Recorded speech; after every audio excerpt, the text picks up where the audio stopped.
like I have this joke that I tell almost exclusively only on podcasts. Okay. Uh, but it's about how when I started in about 2002, I remember thinking I was like, I know what I'm doing. I'm good. I got some stuff. And then a year later, I would look back at the material. I would look back at listen to a set from a year earlier from when I was starting, and I would think, ooh, that is not good, but thank God I'm good now. And then a year after that, I would listen back to that performance era and I'd be like, ooh, that was no good, but thank God I'm good now. And every year I'd look back on the year before and think that was not good. Thank God I'm good now, until eventually it's now. And I'm like, well, I know I could improve a little. Yeah. So, but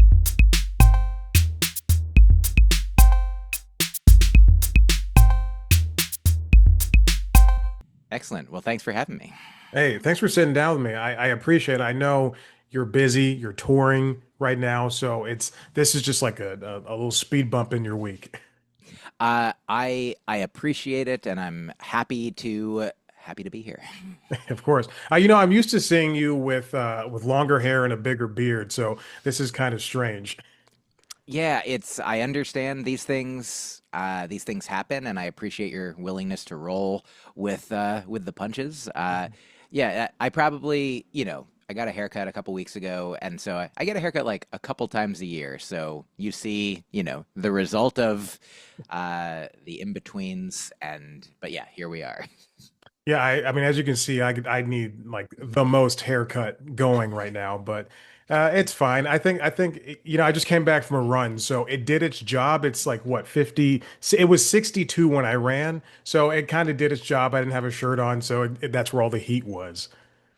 Understood. Well, looks good to me. You could freeze it at that level, and I think you're all set. I think that's what I'm going to do. Well, congratulations on what is it, Rini on this new Rini, special. yeah, This is thank I know it's your eighth one, and so it's a big thing. Thank you so much. Yeah, I've put out a lot of hours of comedy that I'm very happy with, in the past 15-ish years. And this is while it is a new, there are many hours of comedy. It is my second like full length hour long stand up special in basically the past decade. So, Wow. a bunch of albums that I'm very proud of. But this is something that Rini is both the name of the special and the name of my girlfriend who co-created the special with me. So it is particularly special in that way. So I'm excited to get it into the world and to let people know about it. So thank you for helping me do that. Yeah, of course. I saw the picture of you and Rini next to each other, and I assumed, that was she was somebody who helped you bring this to light. So what was it like collaborating with her in order to present this on, the Edinburgh stage? And now you're because it seems like to me she was the ghostwriter to your pop star or your rapper or whatever. I like that, and I think she'll like that as well. Yeah, we've been together since we met in 2016, and so coming up on a decade, and then a century, and then a millennium. We're trying to keep going for all infinity. Love it. Um, and I actually we both went to the Edinburgh Fringe Fest for the first time in 2018, and that was, I would say, we'd been together a couple years at that point, Mhm. and she came to all of the shows that I did. Basically, I think Wow. maybe she, yeah, essentially for the most part, she was at every show, and she watched and gained familiarity of, not only at those shows, but also other shows. She travels with me Yeah. frequently, not always, but frequently. And she, to have someone who both, like knows me as well as she does, and, loves me and loves, my comedy and what I do. And also, over the course of growing together as a couple in our relationship, and as the individuals that we are, and myself as a comedian writing and performing, it's nice to have sort of an outside eye, like it's from somebody who has a lot of inside information. So, she might see, like, for in 2018 when she would watch my sets occasionally, the show was in a fairly finished form, that show at the time, which became the album I put out in 2020 called AKA. But Mhm. she saw every night there might have been, a different phrasing here or there that either by design or just by happenstance, was one way one night and another way another night. And so I feel like our collaboration started just, from her curiosity of, oh, hey, I noticed this night you said this, the other night you said that. Uh, why? Or, is there a preference or a reason? And if she had a preference, like she has, I feel like a strong artistic sensibility. Uh, she is a very creative, funny, person who creates meaningful art as well. And so I thought that her thoughts and her feedback and her opinions were very valuable. Like Mhm. sometimes, I would have a reason why I preferred it one way, and she might have a reason why she preferred it one way, and we would have conversations that were very valuable. And I feel like a lot of the time it would be I would say something just the way that it came out and it was funny to me and it worked for the audience. And Right. sometimes she would say, I wonder if it could make more sense if, like, what if you made the point this way? And then I would initially be afraid or concerned, like, but what if I, take it apart and put it back together and it's working now? But I would find frequently I took the chance. I was like, I want the jokes to be funny. I also want them to, mean something, and Mhm. especially if they're about things that I really believe and think and care about. Of course, I want them to be as valid and accurate and sense making as possible. Like, I mean, big fan of nonsense, a huge fan of nonsense, but Yeah. she helps bring a lot of sense to my nonsense, and so I would find that sometimes when I took it apart and put it back together, or just even added an extra line to clarify the truth, like that it would work, the way I wanted it to, as it did before, and more, Mhm. or better. And so since at least 2018, sometimes even if she's not at a show, if she's at a show, she might take notes. If she's not at a show, I might, send her the recording of the show, and then, sort of the next day, she might offer feedback, ideas, as we both want. Okay. And yeah, and then sort of from that point on, somewhere between, over the last 7-ish years is when this show that is now called Rini has sort of come into shape. I mean, it came into shape because sometimes she would just say things that were Mhm. themselves funny, and I would be like, "That's funny. Maybe I'll use it on stage." With her blessing. And sometimes I would have my own ideas that then she would, again, offer like shaping to. And so the whole hour became, I because I love her and I love our relationship and I love making comedy about the things and people that I love. Yeah. The hour grew to eventually be sort of like a living representation of our relationship, sort of a creative collaboration about our romantic collaboration, and sort of our our philosophical, our physiological, our metaphysical, togetherness. Yeah. Uh, and so, yeah, so it's been a great joy to, get to both spend time with the person that I love, period. But then on top of that, spending time with the person that I love, creating, the art that I love, it's like a positive feedback loop, like building Mhm. building on top of itself. So it's just been a great pleasure to create this thing that I love with this person that I love. That's so wonderful, and I especially love the forward thinkingness of it. Going to a millennia, just like wanting to be with this person, just to so many creative people will put out something, a song or a movie or a TV show that is about a person or people, and it's stuck in time. I love Taylor Swift, but often, when I listen back to those old songs, I'm thinking, well, shit, I know you were 17 or 18 when you wrote this song, and this is stuck, and this is we're all thinking about, John Mayer when we hear Dear John. So it seems like at least, in your collaborative process, and you're poly, I'm not breaking anything about that, but like you just seem like very open about this, about working with someone else, because I think that's a beautiful thing. I think, this collaboration is something that for other people in your position, for comedian, I haven't done comedy in 40 years, but like comedians are typically, solitude people who live in solitude, who like to do things on their own. But I'm happy that you're able to bring in somebody and you can take this, your life, to stage and make it something special and palatable for everybody else to enjoy. I really appreciate that. That's very kind.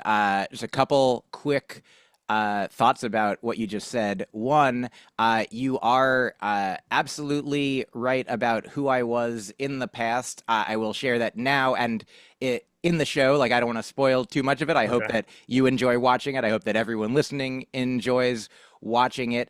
I will share that this is not a secret anymore. I don't think it ever was a secret, but Rini and I, for the bulk of our relationship, we are a monogamous couple. So Hmm. while I once was an My open apologies. relationship, oh no apology necessary. There is comedy content out there. Like, I mean, the very thing that you just mentioned. Like, we all know that Taylor Swift is no longer either dating or just having dated John Mayer, Right. that every song exists as like a time capsule of that moment or Mhm. those moments that are being described. And so I also do have, many comedy albums, jokes, podcast appearances, out there in the world from the time when that was so.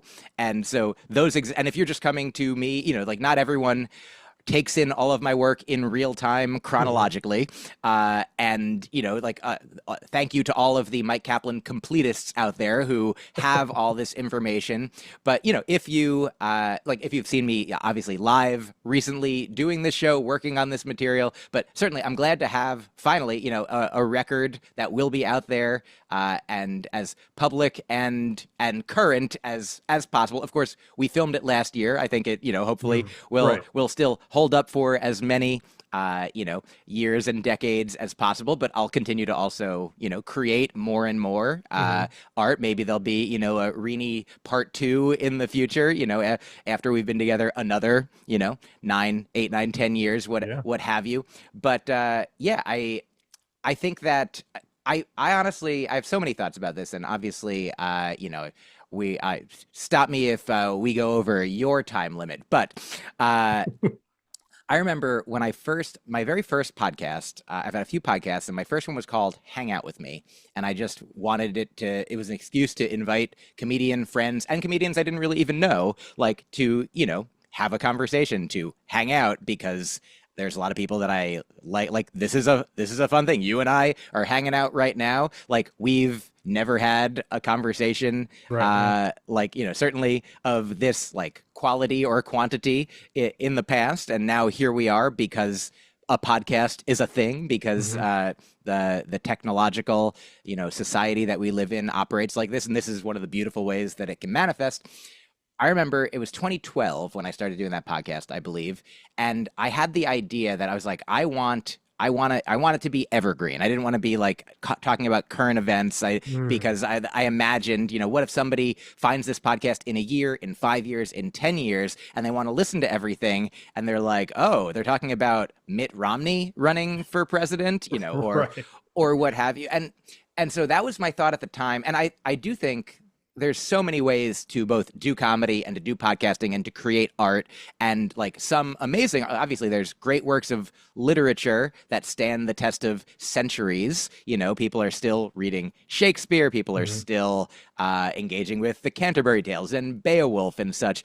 And then also there are, comedy albums all about Bill Clinton's escapades in the 90s. Yep. And which, at a certain point, a few years later, you're like, oh wow, that's a little old. But at a certain point, like, oh, it's vintage? Is it, Mhm. nostalgic? And, you know, comedians talk about our childhoods, our what went into making who we are, which is not it's always a snapshot in time now, but often covers a span of the past and perhaps hopes for the future. And so now, I feel like I've come to, compared to that place that I was in 2012 when I'm like, I want all of my podcasts to be evergreen. Like at a certain point, I'm just like, well, I want to talk about what's important and meaningful and interesting and funny and me right now. Like, who Yeah. am I right now? And so, like, I have no, as far as the comedy that I've put out, the podcast that I've done, I have very few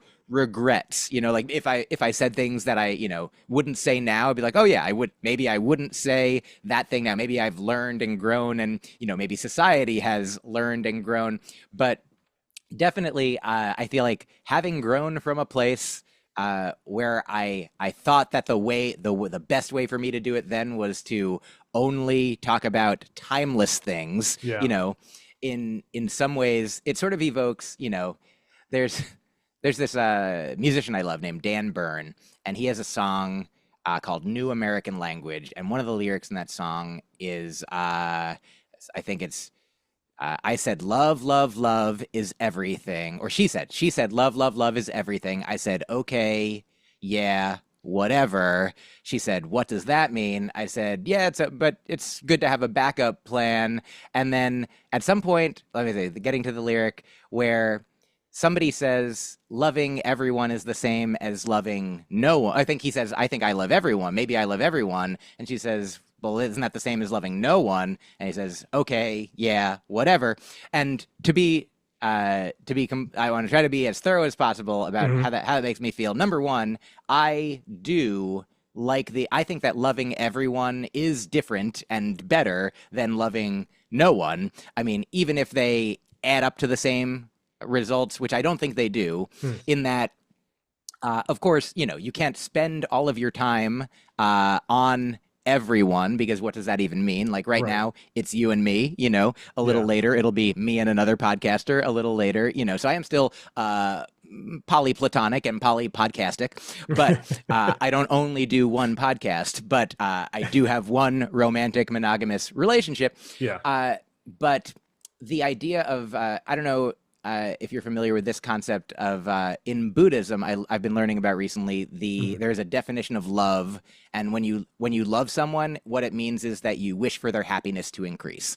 Like that is the basic definition of one meaning of love in Buddhism. You wish for their happiness, and by that definition, I love everyone. I want everyone's happiness to increase. They have a corresponding definition of compassion, which is you want everyone's suffering to decrease. If you're compassionate for Right. someone, you want their suffering to decrease. If you love them, you want their happiness to increase. That's the main project of Buddhism, is the increase of happiness and the decrease of suffering for all sentient beings. And so I feel that, and I'm trying to connect this back to the way that I used to be, where I Mhm. was like, only talk about timeless things. I'm like, well, if you only talk about timeless things, then maybe you're going to miss a lot of the timeful things, Mm. Maybe something important happens today. Like even, I feel like I've never thought about this, but with respect to my comedy career and my comedy, my creative projects, like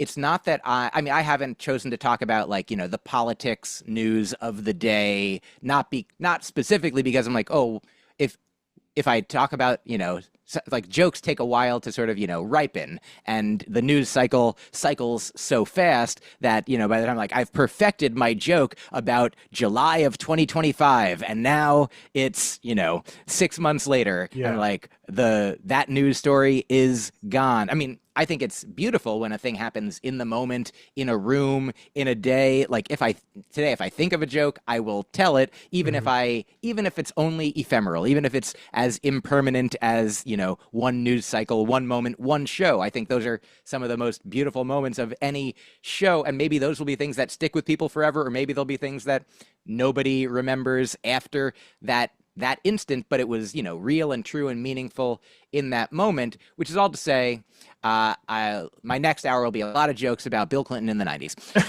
No, but it's all to say, I'm thrilled to have, the project Rini and the person Rini Hmm. in my, the person Rini, the ever shifting, growing, learning person and relationship, along with me, the ever shifting, growing, learning person. And that I'm glad that we have this, this moving snapshot, this hour long project that, took the better part of our almost entire relationship, at least, 5-ish years Yeah. of the 8 that we were together at the time, that it's sort of, been in the works. And so, yeah, I'm happy that it will be out there for, millennia to come for all manner of sentient beings who can take it in. Yeah, that I think that's a very that's an excellent answer and a good way to put everything. It's the like going back to what you said about the timelessness. You are correct. I think there's a lot of people who will harp on that thing of the evergreen and then they'll get stuck on doing that. And I'm not saying I'm not one of those people. I've definitely done that. But the Nike, just do it. Just go out, just truly just go out and put it out. It doesn't matter because even in 20 years, you're right. The comedy album that's about the albums rather that are about Bill Clinton or telling jokes about Nixon or whomever from the 70s, 80s, 90s, it's still kind of prescient today because speaking of you, I remember you doing Corden and Conan and Myers, and I saw you on Comedy Central. So I've seen all those jokes, and I can still laugh at it in the same way I can still laugh at George Carlin, in the same way that I can still listen to I can still listen to U2 songs from the late 80s and early 90s, and it all is sadly, a lot of the war stuff is still going on. So it's important that we have these time capsules, as you refer to them as, like still floating about, because it's important. Like it's important for society and to show where we were at that point in time. Like I'm a huge fan of Never Not Funny, and I've listened to a majority of your appearances on that podcast. Because there's a subscription and I can go back and I say, oh, let me listen to Myq Kaplan from 10 years ago because that's what I want at that point in time, and then I can listen to it. And so I think if Rini, is as powerful as you're putting it, and by powerful I mean like it's going to change the world, but it's as powerful as what you have put on display today, then by all means, this needs to exist and really just not only show who you are as a comedian now, but also show who your partner is and who you are together, and then what can come of it. And then as you said earlier, the fans can get part two. Absolutely. Thank you so much. That was very kind of you to say. I think I don't know if I have this direct quote, but I'm gonna listen back for the blurb. Like that's a great way to put everything. I'll take that. And that's a great way to put that. I appreciate your kindness and your thoughtfulness, your attention, your care and engagement with the work that I've done. I also recently, have been going back through old video clips to, figure out are there jokes that I can, uh, put to social media to have people today discover me from the past and thus me from the now and the future. Mhm.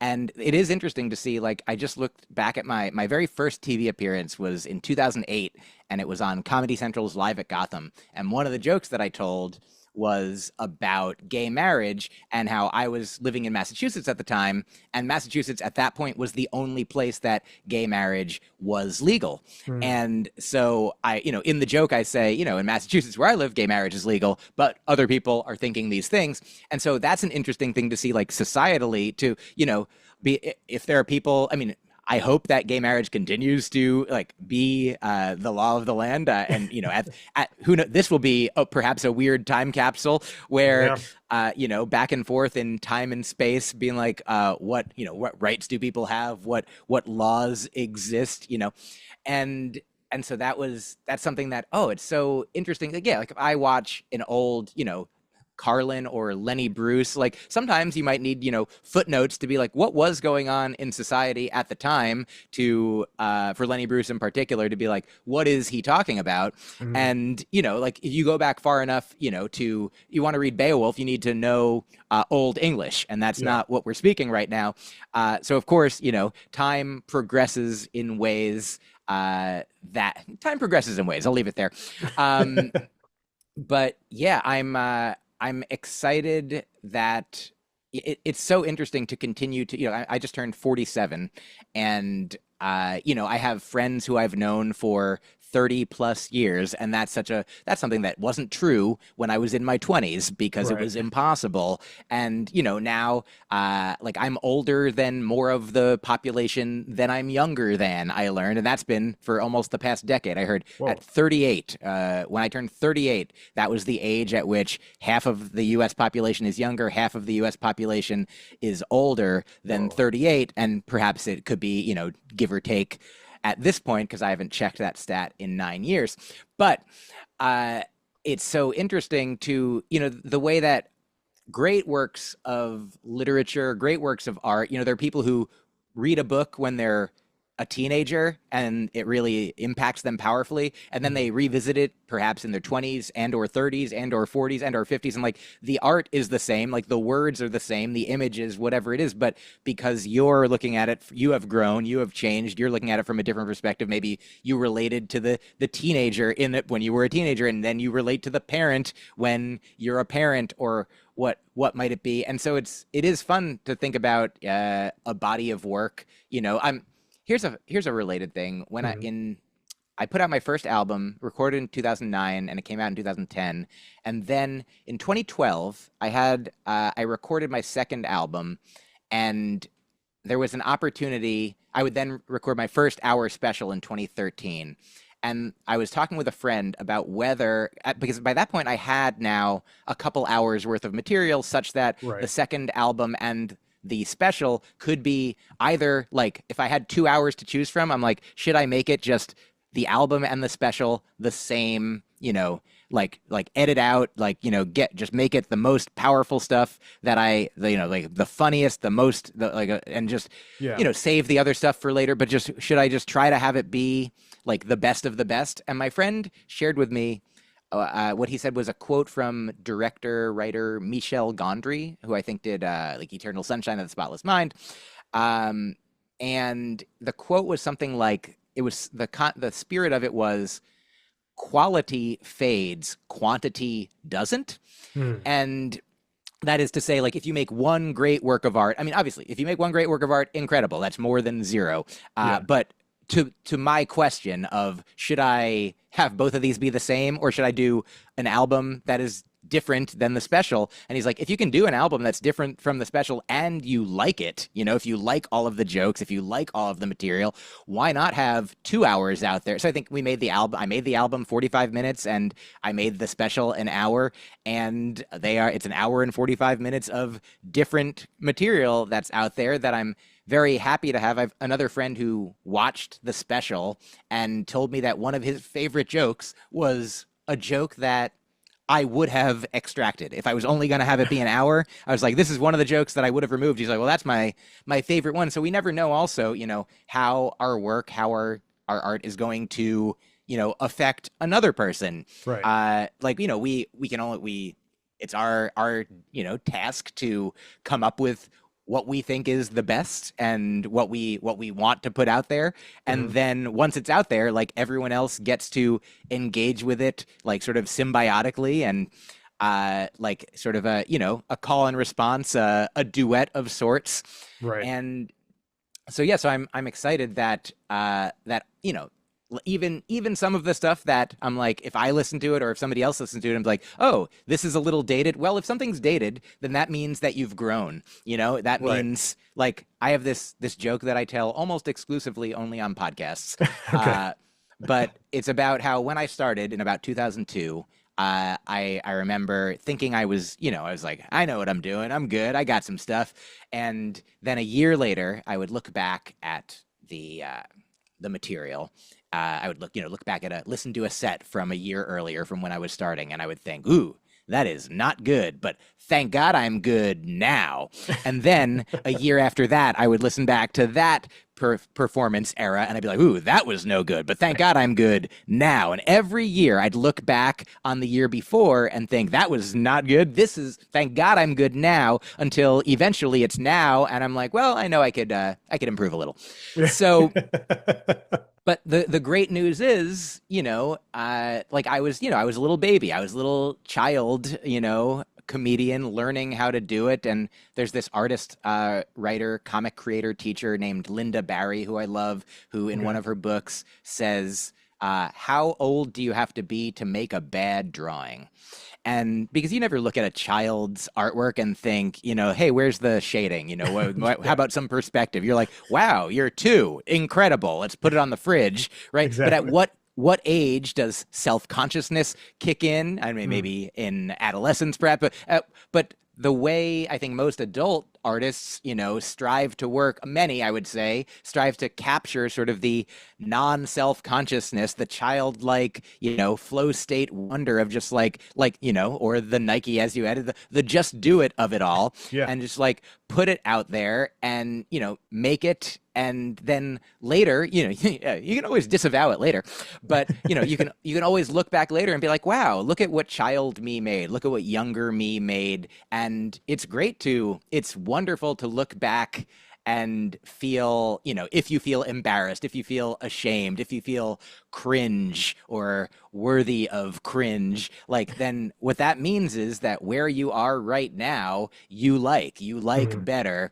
And, and if there are jokes entirely that you like, if people listen to my comedy from 20 years ago and are like, why is this guy talking about gay marriage so much? Like everyone, like cool, great, I'm so glad. If comedy, if society progresses beyond some of the points that I've made, like wonderful for society. Like I used to think when I had these game jokes like that were sort of pro gay marriage jokes, Mhm. I would, whenever I would hear other comedians like start a joke about gay marriage, I'd be like, please don't be my joke, please don't be my joke, but I hope this is a different joke, I hope it's a different joke. But and like and I feel like I'm confident in, the material and the work that I did. And, but also I was like, if anyone ever like came up with a similar concept, that was motivated to help people, to motivated to help society improve and Yeah. be kinder and fairer and more inclusive and progress, like then I'm like, oh yeah, it would be wonderful if everyone had a joke that was, anti-racism, anti-homophobia, anti-sexism, anti-transphobia, anti-xenophobia, like pro, if everyone had like a joke that was like the coexist bumper sticker, I'm like, Yeah. that would be, I mean, if everyone had one, then we could probably stop doing them. But if more and more people have them, I think that would be awesome and worth my like shedding one joke from my act in order to, well, I'm happy for humanity, and that joke can disappear. Yeah, I definitely agree too. But then what would people have to complain about, you know? Yeah. Well, yeah, that's a great question. I think we'll figure it out. I think I mean, first maybe we could complain about not having anything to complain about, True. but I do think that it's said in a Buddhist paradigm that the Buddha is omniscient, Mhm. omnibenevolent, omnipresent, but not omnipotent specifically. So the Buddha is all knowing, all loving, all places, but specifically not all powerful. If the Buddha were all powerful and all those other things, then the Buddha would be like, all right, everyone is set, but that's not within the power of any, it's only in the power of the individual that you are. You're the only one who can, solve the issue for yourself, like somebody else can't live your life for you, can't, nobody else can have you become it. You have to wake up yourself. You can't, other people can like, try to set alarms around you and try to, point the way and like offer things like this might work, but everything has to come from the inside. And so with that paradigm in mind, I remember thinking once long ago, like, well, if the Buddha is omniscient, if the Buddha is all knowing, then probably jokes wouldn't work that well because surprise is important. Like there are elements, and I'm like, okay, well, I guess that's the one thing that you sacrifice when Mm, you know everything is nothing will surprise you. And if you have the concept of like an omniscient, all-knowing God type being, well, perhaps if God's like, well, then I want to enjoy jokes. Well, then you gotta, split up your consciousness into seemingly finite beings from the infinite being that you are, and have them wander the world, in confusion. And then every once in a while, stumble across, oh, oh, you got me. You know what I mean? Like they say, God, can God create a rock that God can't lift? I would ask the question like, can God surprise God's self? Can yeah. God, make a joke where God doesn't see the punchline coming, you know? And so yeah, so I do think that what I was at this my girlfriend and I used to Rini and I used to go to see, do you know Marianne Williamson? Yes. Uh, Yeah. so before she ran for president, like Rini and I met, in 2016, and between 2016 and 2018, Marianne Williamson in New York City would like have these either weekly or biweekly, like several times a month. She would basically preach. She would be at like doing sermons Wow. in the book that she is a student of. The is it called A Course in Miracles, and my girlfriend Rini also has been a student of that for many years and introduced me to it. Okay. And so she'll like sort of have an opening meditation, and then sort of speak for a while, and then I think for the second half she would open it up to questions, and people would just ask questions from their own life about issues they were having, and she would answer to the best of her ability. Like, I believe that in the spirit of the course, this is what I would offer you. And I remember one time, and I never get this exactly right, but somebody asked a question like, what if I follow this path and become enlightened or start to head in that direction? And what if I, become sort of either discover like equanimity and inner peace? And what if that inner peace leads me to stop fighting for equality for other people outside of myself? What if I'm okay, but I'm not any longer, trying to make the world a better place for others? And Marianne Williamson's answer was something like, I don't think you have to worry about that yet. Like that by the time you get there. I mean, because ultimately, all of the great, wise, kind figures from, various faith traditions throughout history, your Buddhas, your Jesuses, etc. Like, it wasn't that they, I got mine and then, sat it all the rest of the way out. They were Yeah. like, let's bring everyone else along. Let's try to, be the change we want to see in the world, in other people. Let's, lead by example, for Right. example. And so to that, I say all that to answer your question, like, well, if we all if everything progresses so much, like, what will we have to complain about? Be like, that'll be a fine problem to be had once we get there. Oh God, Mike, that yes, that's very smart and a very educated way to drill down on that. I like that a lot. I look, I'm sorry we're coming up on time, but Yeah. you're a very smart person. You're on your way to you got this path to enlightenment. You're very funny too. This is great. I'm so happy that I was able to sit down with you. I hope to have many more talks with you because you're a funny comedian and you've got a lot to say. So yeah, thank you so much for doing this for me. I appreciate it. Thank you so much for having me. It was a real pleasure. I appreciate you very much. Yeah, of course. And hopefully this comes out and people just get into it. It's free on YouTube. You can listen to it. I'm sure after the fact, wherever you get your comedy specials and comedy albums and everything. Right? That's it. Absolutely. Yeah. Yeah. Thank you everyone for experiencing this, and for checking out Rini on YouTube for as eternity as possible. And so, yeah, thank you for having me on and helping to spread the good word. Of course. Mike, you're the best. I'll see you next time. Thanks again. Same. Thank you.